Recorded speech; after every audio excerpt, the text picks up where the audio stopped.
ফিরলাম আজকের বাংলাদেশে। আমাদের অনেক দর্শক অনেক মন্তব্য করেছেন। দু একটি মন্তব্য এরকম যে শফিক আহমেদ উনি বলছেন যে শামীম ভাইয়ের কাছে আমার প্রশ্ন, এরশাদ সাহেব বলছেন যে দেশে গণতন্ত্র নাই, অন্যদিকে রওশন এরশাদ সাহেব বর্তমান সংসদে জাপার পক্ষে অন্যরকম কথা বলছেন। তো সেই ক্ষেত্রে আমরা কোনটি ধরে নেব? আপনি যখন আসবে আপনি নিশ্চয়ই এটি বলবেন। যাই হোক, এ নিয়ে অনেক কথা হয়েছে। সামনের দিকে এগোনোর যে প্রসঙ্গটা ব্যারিস্টার পাটোয়ারি শুরু করেছিলেন, তারপরে যেটি প্রিন্স ভাই বললেন যে গুমোটা বা কাটছে না, আপনি কিভাবে দেখছেন যে সেই সামনের দিকের অবস্থাটা? আমি একটু দু একটা কথা বলি, আপনার এই প্রশ্নে আসছি। আমার ভাই আমিন ভাই বলেছেন যে একাদশ নির্বাচন নিয়ে এখনই কেন আলোচনা করতে হবে। আমার মনে হয় ওই সময়ের ফুটেজগুলো হয়তো উনি ভুলে গেছেন, অথবা উনি বিবেকতাড়িত হয়ে বলছেন না। ওই মুহূর্তে প্রত্যেকটা মন্ত্রী বলেছেন, আবুল মাল আব্দুল মুহিত বারবার বলেছেন দ্রুতই নির্বাচন, অর্থাৎ একটা বাজেটও দেওয়া হবে না। আমি একটা বিনীত প্রশ্ন করতে পারি, ওই সময় যখন এই কথাগুলি বলা হয়েছিল তখন কি বিএনপি এই কথাগুলি বিশ্বাস করেছিল? সমগ্র জাতি না, বিএনপি বিশ্বাস করেছিল কিনা আপনার কি মনে আছে? বিএনপি যে 5 জানুয়ারি নির্বাচন শুধু বর্জনের ডাক দেয়নি, প্রতিহতের ডাক দিয়েছে, এবং 5 জানুয়ারি নির্বাচনকে বানচাল করার জন্য, প্রতিহত করার জন্য বাংলাদেশের অনেক কিছু কিন্তু নষ্ট হয়েছে, ধ্বংস হয়েছে, মারা গেছে। আওয়ামী লীগের সাথে আলোচনা করে যে 96 15 ফেব্রুয়ারি নির্বাচন হয়েছিল, তখনও কিন্তু আওয়ামী লীগের কথা ছিল তারা নীরবে মেনে নেবেন, কারণ এছাড়া সংবিধান সংশোধন করে তত্ত্বাবধায়ক সরকার ব্যবস্থা সংবিধানে অন্তর্ভুক্ত করা যায় না। তা সত্ত্বেও কিন্তু তারা হাজার হাজার ভোট কেন্দ্র কিন্তু জ্বালিয়ে দিয়েছিল। বিএনপি কি নীরবে মেনেছিল? না, বিএনপি নীরবে 96 সালে হাজার হাজার ভোট কেন্দ্র এরকম করে জ্বালিয়ে দিয়েছিল। আমার নিজের এলাকায় আমি দেখেছি, আমি নিজের দেখেছি।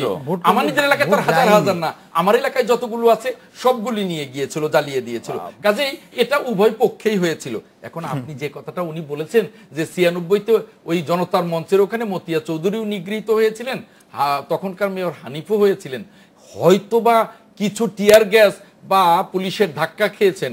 এখনকার মতো গুলি খেলে কিন্তু কারুরই, মতিয়া চৌধুরী বা হানিফ কারুরই কিন্তু রাবার বুলেট, হ্যাঁ রাবার বুলেট কেন, এখন তো একেবারে অন্য বুলেটও যাচ্ছে। কোথায় এটা? সব বুলেটই তো এখন ব্যবহৃত হচ্ছে। বিএনপির কথা কি ঠিক আমরা আসলে সব বিশ্বাস করতে পারবো? হেফাজতের সম্মেলনের পর আপনারা বলেছিলেন 2500 লোক মারা গেছে। শুনে আপনাদের 2500 মারা গেছে না 5000 মারা গেছে, এখন কিন্তু প্রকাশ করা যাবে না, কারণ এখনো আপনারা কিন্তু 10 জন লোকেরও নাম ঠিকানা দেন নাই অনেকবার যাওয়ার পরে। কারণ নাম ঠিকানা দেওয়াতেও বিপদ আছে। এই সরকার এতটাই ভয়ঙ্কর যে কোনো মাদ্রাসা, কোনো এতিমখানা নাম ঠিকানা দিয়ে বিপদে পড়তে চায় না, এটাই বাস্তবতা। আর আরেকটা কথা হলো যে 96-তে জনসম্পৃক্ততা ছিল না, ছিল, আর 5 জানুয়ারি ছিল না। 96-তে একটা গুলি হয়নি, তখন অত্যন্ত রংপুরে মানুষ মারা গেছে। না না, নির্বাচনের কথা বলা হচ্ছে, নির্বাচনের কথা বলা হচ্ছে। 96-তে আন্দোলনে রংপুরে মানুষ না না না, আমি বলছি 15 ফেব্রুয়ারির নির্বাচনের কথা উনি বলছেন। আর 5 জানুয়ারির নির্বাচনের আগে গুলি হয়েছে। জি, 5 জানুয়ারি নির্বাচনের আগে আবার আমরা 5 জানুয়ারির নির্বাচনের পরে আন্দোলনটাই করিনি, তখন জনসম্পৃক্ততা, আবার ইট দিয়ে পুলিশের মাথা থেতলে দেওয়া হয়েছে। জনসম্পৃক্ততা কি তাই এখন দেখতে পাচ্ছেন। যখনই বেগম জিয়া যাচ্ছেন 10 লক্ষ লোক বা তারও উপরের লোকের সমাবেশ ঘটছে, যেটা কোনোদিন, এই যে 3টা সমাবেশ হলো, এরকম সমাবেশ ওই অঞ্চলে কোনোদিন হয়নি। এখন আপনার যে প্রশ্নটা, সেই প্রশ্নটাই হলো, হ্যাঁ, আর 5 জানুয়ারি নির্বাচনটা কেমন হয়েছিল সেটা তো এইচ.টি. ইমাম সাহেব সুন্দরভাবে বলে দিয়েছিলেন যে তার দলীয় ক্যাডাররা, দলীয় পুলিশ, দলীয় প্রশাসন কিভাবে নির্বাচনটা করে নিয়েছেন সেটা তো ওপেন, এটা জানা। আমি এই পর্যায়ে একটু আমিন ভাইয়ের কাছে আসি। আমিন ভাই, এইচ.টি. ইমামের কথা যখন আসলোই, মাননীয় প্রধানমন্ত্রীর উপদেষ্টা উনি যে কথা বলেছেন, সেই কথা মানে আপনি কিভাবে ব্যাখ্যা করবেন? মানে সেই কথাটা আসলে উনি কি বলেছেন, আপনি কি বুঝতে পেরেছেন? হ্যাঁ, আমি ওনার কথাটা আমি বক্তব্য শুনিনি, কিন্তু আমি পত্রিকায় পড়েছি।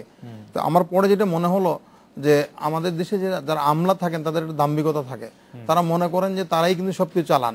সেই দাম্ভিকতার একটা বহিঃপ্রকাশ আমার কাছে মনে হচ্ছে এই তার এই বক্তব্যের মাধ্যমে। অর্থাৎ তিনি বলতে যাচ্ছেন সবকিছু তিনি তার কৃতিত্বটা তিনি নিতে চান। কেউ কেউ বলছেন যে তিনি ঠিক কথা বলেছেন, সত্য কথা বলেছেন। আমার মনে হচ্ছে তিনি তার দাম্ভিকতাটা প্রকাশ করছেন যে আমি এটা করে দিয়েছি, আমি করে, তা তো না। এটা আওয়ামী লীগ এমনই একটা বৃহৎ শক্তিশালী দল, সেখানে মানে অসংখ্য নেতাকর্মী রয়েছেন, অসংখ্য মানুষ রয়েছেন যাদের শ্রমে, ঘামে, পরিশ্রমে, বিশ্বাসে এই আওয়ামী লীগটা গড়ে উঠেছে, যার নেতৃত্ব দেন মাননীয় প্রধানমন্ত্রী। কিন্তু এই ধরনের এইচ.টি. ইমাম সাহেব হয়তো অসংখ্য মানুষের ভিতরে একজন, তিনি হয়তো সেটাকে সমন্বয় করেছেন, তার দায়িত্ব ছিল নির্বাচন পরিচালনা কমিটির, উনি চেয়ারম্যান ছিলেন, সমন্বয় করা তার দায়িত্ব ছিল, কিন্তু উনি একা করে ফেলছেন এটা না, ওই তার যে দাম্ভিকতা। না, উনি একা করার প্রসঙ্গে আসছি না আমি, আমিন ভাই উনি বলেছেন যে আমি বলছি যে আমি এটা প্রশাসনের না, আমি ফোন করে আমি করে আপনি কথা বলে আমি যে পত্রিকা দেখলাম, অর্থাৎ ওই যে আমি ওনার দাম্ভিকতাটা আমি মনে করি উনি প্রকাশ করতে চেয়েছেন, সেটা হয়তো দলের বিরুদ্ধে বা সরকারের বিরুদ্ধে গেছে, কিন্তু উনি আসলে ওইটা করতে চান না। উনি বলতে চাচ্ছেন, উনি ওনার গুরুত্বটা উনি বোঝানোর জন্য এই কথাগুলো আমার মনে হয় বলেছেন।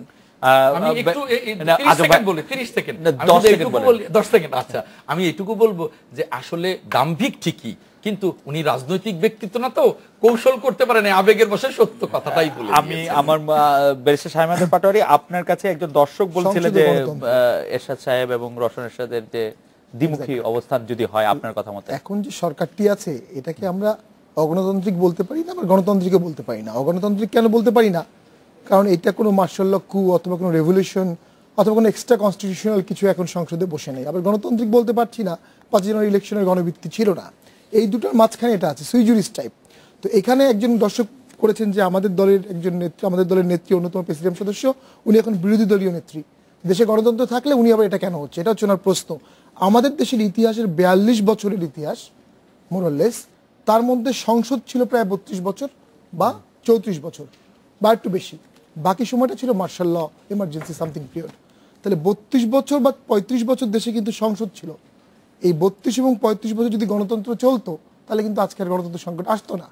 তার মানে এখন সংসদ আছে বলেই গণতন্ত্র আছে, এটা বলা যাবে। তার মানে আমাদের সংকট কেটে যাবে সংসদের 32 বছর চললে না, মানে একটা 32 বছর যদি গণতান্ত্রিক সংসদ চলে তাহলে একটা দেশে গণতান্ত্রিক কালচার তৈরি হবে, কিন্তু আমাদের 32 বছর গণতান্ত্রিক সংসদ চলে নেই।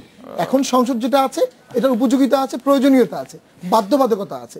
কার্যকারিতা কতটুকু হবে বা গণভিত্তি বা কনস্টিটিউশনাল লেজিটিমেসির যে প্রশ্নটা, লেজিটিমেসি আমি বলবো না, নৈতিকতার যে প্রশ্নটা, রিপ্রেজেন্টেটিভ ক্যারেক্টার, যারা এমপি হয়ে আজকে সংসদে বসছেন তারা নিজেরাই জানেন তাদের এলাকার কয়জনের লোকের ভোটে তারা এমপি হয়েছেন।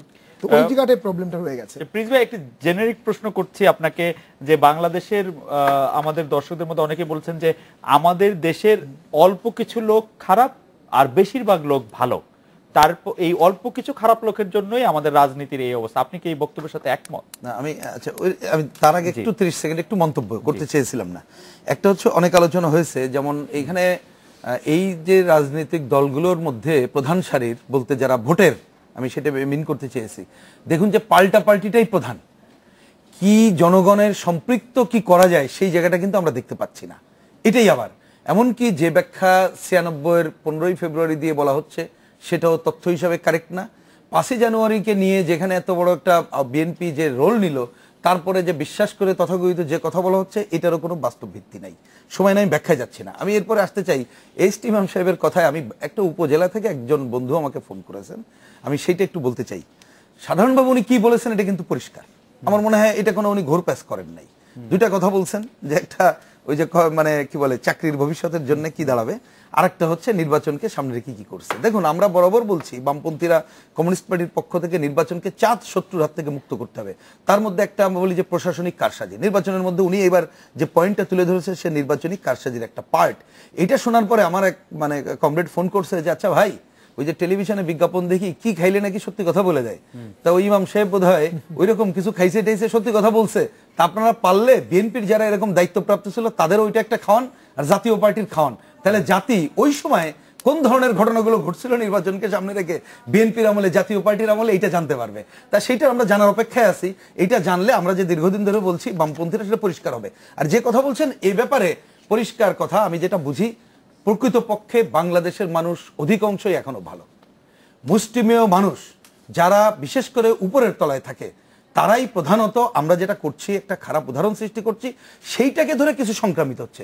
কিন্তু এই জায়গাটাই যদি একটা কি বলবো প্রতিরোধ রচনা করা যায়, তাহলে বাংলাদেশের সাধারণভাবে যে ভালো মানুষ তাদেরকে নিয়ে এগিয়ে যাওয়া কোনো অসম্ভব না। এই প্রসঙ্গক্রমে বলি, আপনি যেটা গতবার আমাকে দিয়ে শেষ করেছিলেন আলোচনায়, হয়তো আসে নাই, যে জনগণকে ঘুরে দাঁড়ানোর ব্যাপারে।